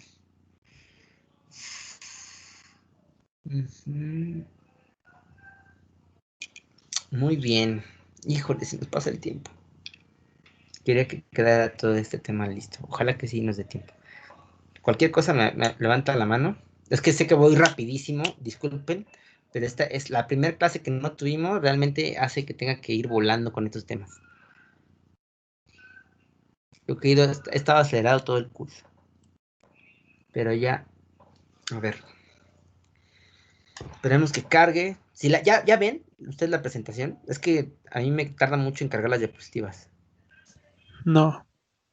No la ven. Ok. Sí, yo sí la veo. No, pues, Sí se ve. ok. Sí se ve. Hay algunos que sí la ven. Muy bien. Pues vamos ahora sí. Ya conocimos un poco de lo que son los vinos rosados y del por qué no se consumen tanto, pero sí existen. Ok, esta normalmente se prefiere que se realice de una recolección manual y solamente se realiza con uvas tintas. La uva tinta que ustedes quieran. Lo que ya vimos. Se corta, se cuida la integridad en cajas de 15 a 25 kilos, que no se maltraten, que estén bonitas, ¿sí? Se llevan a la bodega, se transportan, se llevan a la bodega, se hace el proceso de recepción, que va a cuidar la integridad de la uva. Y...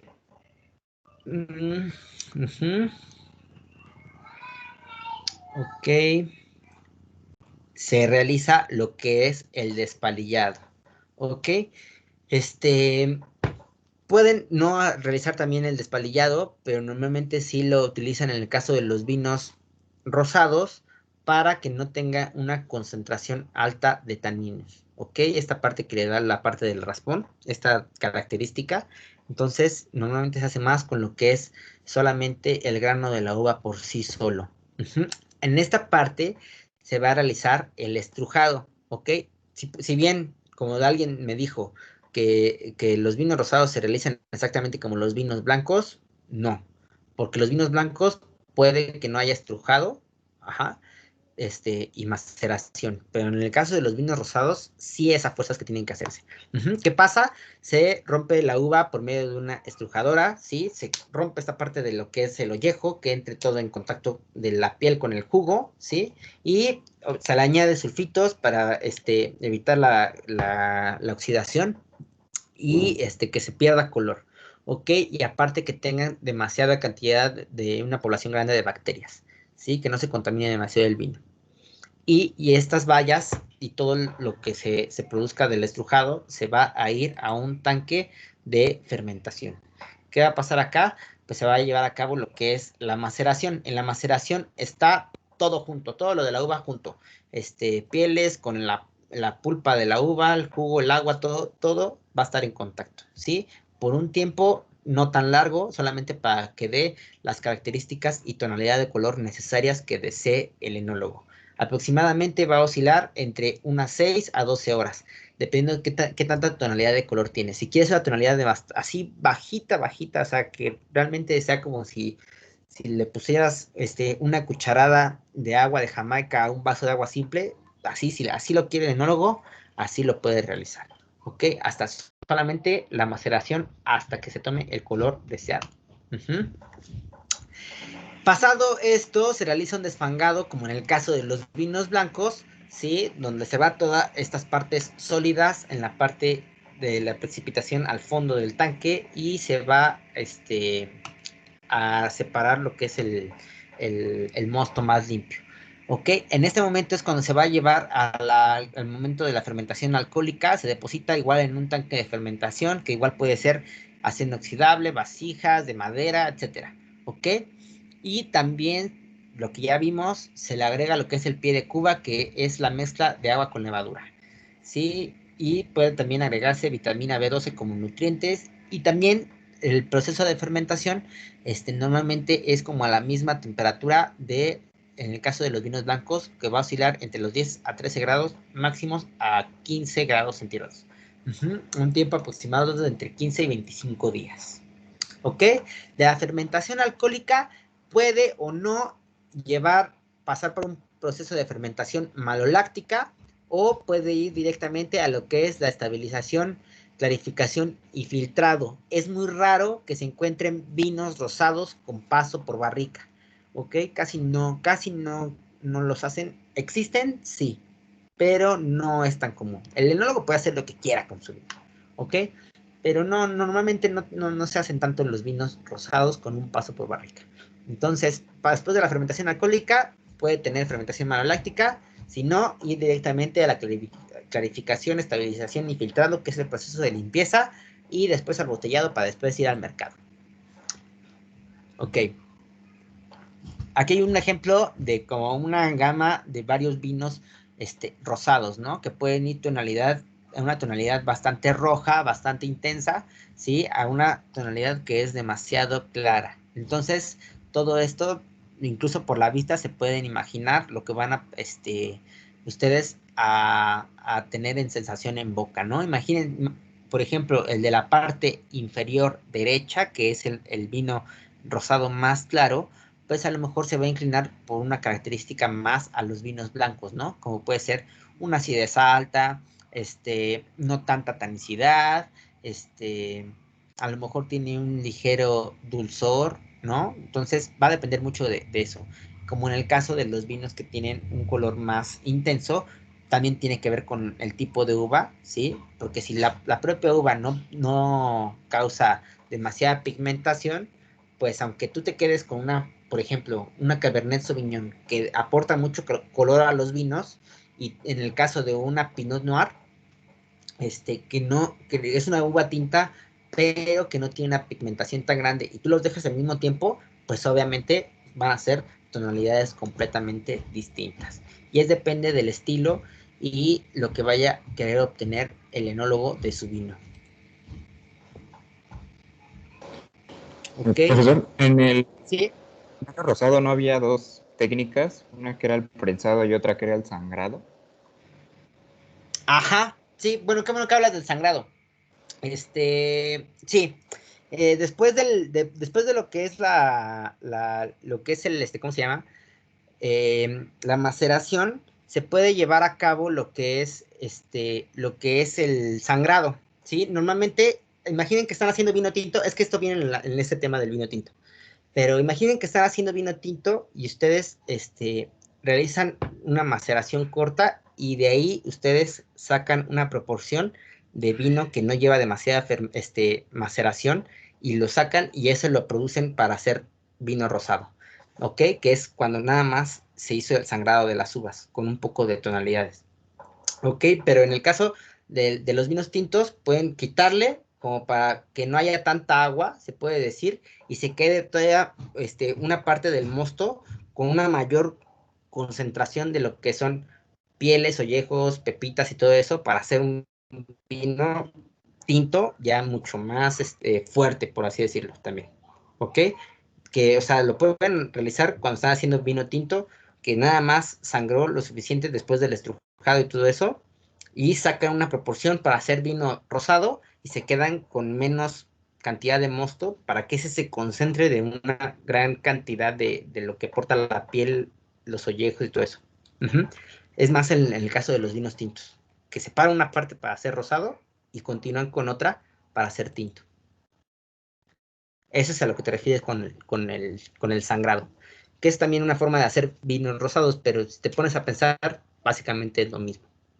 ¿Qué pasa aquí en la vinificación en tinto? Obviamente la vendimia, igual todas las consideraciones que debe de realizarse, pero en el caso de los vinos tintos, no es tan necesario realizarlo de noche. Incluso es mejor realizar el corte de la vendimia a partir de la madrugada al mediodía, esto para ganar aromas. Si bien sabemos que las uvas blancas es preferente vendimiarlas antes del amanecer, en el caso de las uvas tintas es mejor hacerlo a partir del amanecer para que gane aromas, ¿ok? Se realiza el transporte cuidando la integridad de la uva, lo que ya conocemos. Ay, en poco tiempo. Igual la recepción en la bodega, que igual se puede hacer como una clasificación de las mejores uvas, separando así como las que tengan defecto de las que no, para cuidar todo lo que es sí, el producto final, ¿no? Si yo nada más quiero que estén uvas con esa tonalidad de color, si encuentras una que está más pálida, la sacas, ¿no? Y la utilizas para otra cosa. O encuentras un racimo deforme, igual la sacas. Perdón. Ok. Se realiza igual de ser necesario y que así lo requiera el enólogo, realizar el despalillado, ya lo conocemos, que consiste nada más en quitar el raspón. ¿Para qué? Porque puede tener demasiados sabores muy amargos, ¿sí? Y cuando se quita esta parte de lo que es el raspón, los vinos ganan acidez, color y alcohol, ¿ok? En casos especiales se puede añadir un poco de raspón dependiendo si no maduró lo suficiente la vid y necesita esta parte tánica que a lo mejor está resultando como muy baja en la uva, pues a lo mejor el propio enólogo dice, no, pues vamos a dejar una proporción grande de uvas con raspón para que de ahí también obtenga taninos. Se realiza lo que es el estrujado, que igual es este proceso donde, como vemos aquí lo están haciendo con los pies, pero normalmente en producciones grandes se realiza con una estrujadora que lo que busca es que no se rompan principalmente lo que son las pepitas de la uva, ¿ok? Porque puede dar tonalidades demasiado fuertes. Pero igual, como les comentaba, si a lo mejor está bajo en taninos, pues apriétale a las pepitas, pero también porque necesitamos taninos. Estamos bajos en taninos, apriétale, ¿no? Que salga sabor tánico de ahí. Ok. En forma mecánica, la uva va a pasar por lo que es una estrujadora, ¿sí? Se obtiene lo que es jugo, las pulpas, se quedan en lo que son también las semillas, que aportan mucha tanicidad, y la piel es la que va a proporcionar el color a los vinos tintos. También se le añaden sulfitos, que evita la pérdida de color y las oxidaciones, que es básicamente la evolución del vino, y evita que se contamine con bacterias externas o que haya una población grande de levaduras o de bacterias. Y estas van a caer en un depósito para la fermentación. Ok, ya sabemos que se pueden realizar en tanque de acero, tonales de madera grandes, depósitos de cemento, de arcilla, dependiendo de lo que quiera obtener el enólogo o lo que le guste. Temperatura de la fermentación, esta se realiza un poquito más alta a comparación de los vinos rosados y vinos blancos, ¿ok? Que va a ser para vinos tintos jóvenes, que son básicamente los que no van a pasar por paso por barrica, a unos 24 grados centígrados, ¿ok? En el caso de los vinos que ya van a tener una crianza o envejecimiento en barrica, de 25 a 28 grados centígrados, dependiendo también el tiempo de añejamiento que vayan a tomar, ¿no? Y de se va tomando, obviamente, muestras de alcohol. Siempre creo que en todas las fermentaciones se van a estar tomando muestras de alcohol para saber si ya tienen la cantidad de alcohol necesaria. En el caso de los vinos tintos, se realiza lo que son los remontados en lo que es la fermentación alcohólica, ¿sí? ¿Qué es esto? Es tomar vino de la parte de abajo, sacarla por una manguera y volver a regar la parte de arriba, ¿no? Que están los ollejos y todo eso, ¿ok? La parte de arriba del tanque es pues, la mayoría son sólidos, que son los ollejos, y también esto evita que se resequen en la parte superior. Consiste en bombear líquido en el tanque para que se moje el sombrero, que es esta parte de los ollejos y de todas las partes sólidas, y se sumergen los ollejos para hacer uniforme el color, aroma y taninos, o sea que todo el vino tenga así como las mismas cantidades intensidades entre color, aroma y taninos, ¿sí? Y este tiempo también va a depender de lo que es la capacidad del tanque de almacenamiento. ¿Cuántos se realizan? Normalmente se realiza una vez al día, ¿sí? Durante 2 semanas, ¿sí? Dependiendo también todo lo que quieras sacar del vino, en esta parte de lo que es la fermentación, ¿sí? Entonces, en la parte de abajo del tanque se quedan lo que son las lías, ¿sí? Que van a ser como las levaduras muertas. Esto también en todas las fermentaciones, pero en la parte de los vinos tintos es donde más presentes están, ¿no? Entonces siempre lo que buscamos es después limpiarlo de toda esta parte que son las lías, que son las levaduras muertas. En la parte central se queda lo que es el vino, y siempre en la parte superior se queda flotando lo que es el sombrero de entre ollejos y todo eso que aportan color y tanino. Este proceso de remontado da mucho aroma, aporta mucho color a los vinos y eleva la cantidad de taninos. Un exceso de remontados puede dar demasiada dureza, hablando de taninos, o sea, taninos demasiado elevados, y que no van a hacer que el vino sea lo suficientemente equilibrado. Ok, sí, lo que les comento, como está en este dibujito, hay una bomba en la parte de abajo que extrae el líquido, ¿sí? Sin lo que son las lías tampoco, entonces tampoco está en la parte más inferior. Está en la parte baja, pero que está libre de lías, ¿sí? Y lo que va a hacer dar la vuelta para mojar lo que es el sombrero y que se vaya aumentando poco a poco lo que es la concentración de color, taninos, aromas y sabores.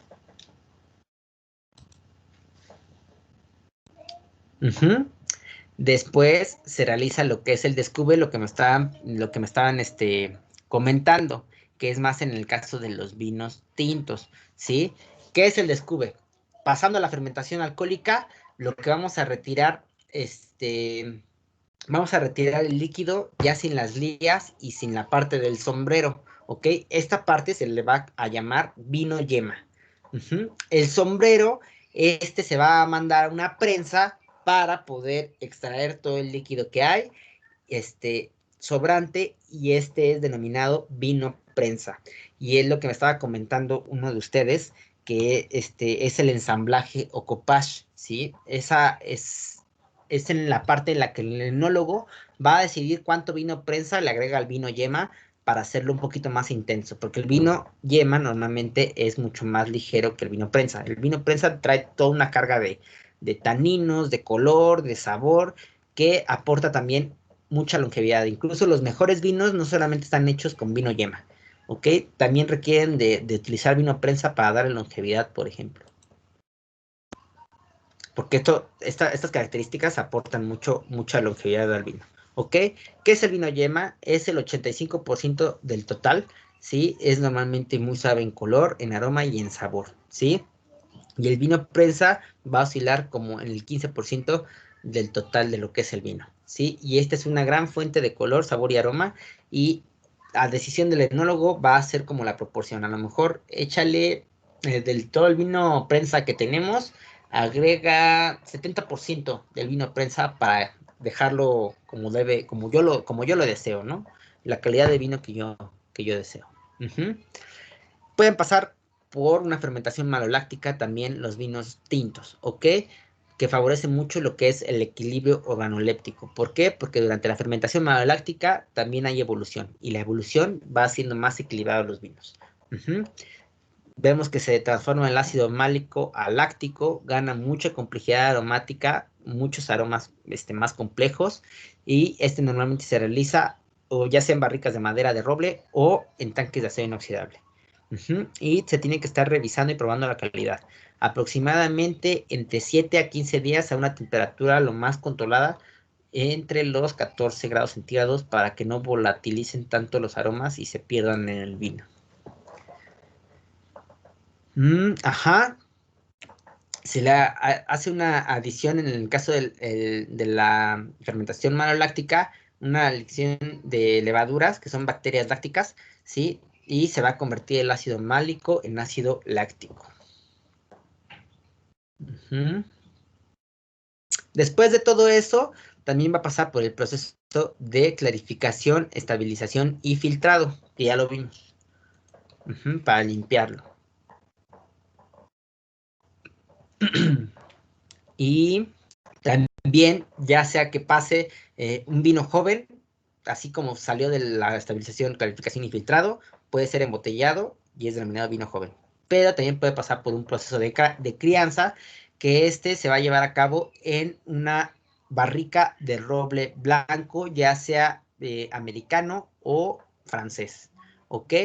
Y en ese se produce una gran oxidación, pasa un proceso de evolución el vino, que va a rectificar un montonal de los sabores elevados en el vino.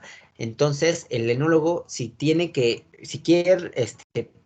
su vino pase por un proceso de crianza, obviamente debe, por ejemplo, agregar bastante vino yema para que no se vaya a cortar el tiempo de vida del vino, ¿ok? Recuerden que esta parte de lo que es el vino prensa le da mucha vida al vino, entre color, intensidad de aroma, intensidad de sabores, intensidad de todo, ¿ok?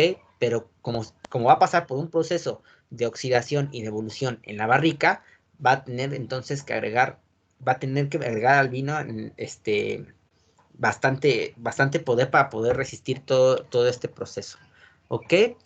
Depende del tipo de vino y la calidad será el tiempo de maduración, ¿sí? Va a depender también de lo que se quiera obtener. Pueden ser pocos meses, incluso pueden ser años, dependiendo también de la calidad que ustedes están buscando, ¿sí? Puede oscilar entre los 6 a 24 meses, esto dependiendo de la decisión del enólogo, de la calidad de la uva que obtuvo, de la calidad del proceso que realizó, y obviamente con esto la barrica va a aportar una cantidad grande de lo que son aromas complejos, ¿ok? Cuando estamos realizando lo que es el envejecimiento en barrica, se lleva a cabo el proceso de trasiego, ¿sí? Que esto se realiza para quitar sedimentos que se fueron en la parte inferior de la barrica, se saca el vino, se quedan los sedimentos, las lavan con agua caliente y vuelven a agregar el vino a las barricas para continuar con el proceso de envejecimiento. ¿Ok? Esto es también para que estas partes de sedimento no le aporten otras características al vino, ¿no? Sino que se quede como está y que continúe su proceso de evolución en barrica. Y también ayuda a oxigenar el vino, que es también parte de la evolución. Y por último, porque ya se nos acabó el tiempo, es necesario también realizar un proceso de guarda en botella antes de salir a la venta. ¿Por qué? Porque un vino, al principio, cuando está recién realizado, suele ser bastante disparado en todo lo que hemos estado hablando, entre características de tanicidad, de acidez, alcohol, todas estas características no están equilibradas. Entonces, el enólogo también va a decidir, dependiendo del proceso que llevó su vino, cuánto tiempo va a guardarse en botella para que evolucione un poco y también no sea como desagradable tener un vino demasiado desequilibrado cuando después de un paso del tiempo ya lo van a poder tener en un equilibrio mucho más favorable. ¿Ok? El vino sigue madurando en la botella, ¿sí? Y es un medio reductor porque está ahí una muy poca presencia de oxígeno, ¿ok? Parte de esto es el corcho con el que está sellado la botella. Esta va a dar una microoxigenación al vino que va a ser la que le va a ayudar a la evolución, ¿ok? También ya después veremos con lo que se sellan las botellas, puede ser con taparrosca, con corchos sintéticos, pero en el caso, por ejemplo, de vinos muy elaborados, que como les comento, vienen demasiado disparados en todos aspectos, es necesario sí colocarle un corcho natural para que se vayan rectificando y equilibrando todas estas características, ¿ok? Dependiendo de todo esto es el grado de tanicidad, ¿sí? Que sea potente y que depende de todo eso, va a estar guardado en botella, ¿ok? Entonces no todos los vinos están hechos para guardarse, ¿sí? Son más los vinos tintos ya que tienen las características para poder ser más longevos a diferencia de un vino blanco o un vino rosado. Pero los tintos son los que tienen como esta personalidad de ir mejorando con el paso del tiempo, ¿ok? Muy bien, pues increíblemente pudimos terminar con este tema que está larguísimo. Si ustedes en su tarea omitieron algún proceso o no les quedaba así como muy claro, anótenlo bien, realicen bien su mapa, porque es con lo que se van a ustedes ayudar a entender bien este tema. Si queda alguna duda, estoy para ayudarlos en lo que quieran. Algo que me quieran comentar ahorita. Tengo alumnos conectados. ¿Cómo les va cayendo el tema? Está un poquito pesadito, ¿no? ¿Cómo? No escuché. ¿Qué dijeron? Chicos. Sí va quedando como claro esta parte de la vinificación. Es un montonal de cosas que hay que tener en cuenta. Sí, y les digo, no hay una receta, pero al final es un conjunto de prácticas las que se van llevando poco a poco para realizar todo este proceso, ¿ok? Muy bien, si no hay ninguna duda o alguien que quiera alzar su manita, pues me despido y les agradezco mucho su atención. Gracias por estar aquí y espero ya la siguiente clase tener nuestro grupo ya mejor para que el oficial, para que pasemos lista y aparte no tengamos tantos problemas entre conexión y todo eso. ¿Ok? Cualquier duda me mandan mensaje, tienen tarea el día de hoy, van a hacer una tarea similar, pero esta es en el caso de los vinos espumosos, vinos dulces naturales y vinos fortificados. Les dejo las especificaciones en Blackboard para realizar su tarea. Y pues nada más, muchísimas gracias, chicos. Pórtense muy bien. Gracias, profe. Gracias, profe. Se cuida. Gracias, profe. Muchas gracias, cuídense también ustedes.